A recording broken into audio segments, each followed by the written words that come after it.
కోట్ల రెవెన్యూ మిగులు ఉందట. బడ్జెట్ మిగులు, రెవెన్యూ మిగులు. నేను చెప్తుంది కాదు పుస్తకం. 5888 కోట్ల రెవెన్యూ మిగులు ఉంది అని ఇది పోయిన సంవత్సరానికి చెప్పిండ్రు.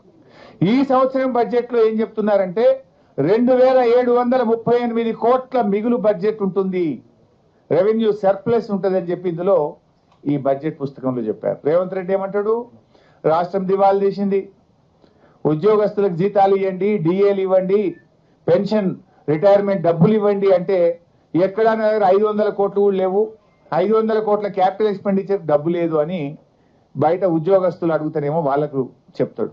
కానీ బడ్జెట్ బుక్ లో ఇది అసెంబ్లీలో పెట్టిన బడ్జెట్ డాక్యుమెంట్ అఫీషియల్. బయట అంటే నువ్వు రాజకీయం కోసం నీకు ఇష్టం ఉన్న వాళ్ళకి పైసలు ఉంటాయి, నీకు ఇష్టం లేకపోతేనేమో లేవు అంటావు. ఇందులో ఏం చెప్తున్నారు, గత సంవత్సరం రెవెన్యూ మిగులు 5888 కోట్లు, ఈ సంవత్సరం ప్రవేశపెట్టిన బడ్జెట్ లో రెవెన్యూ మిగులు 2738 కోట్ల మిగులు ఉంటుంది అని మీరు పెట్టిన బడ్జెట్ లో నుంచే నేను మాట్లాడుతున్నాను.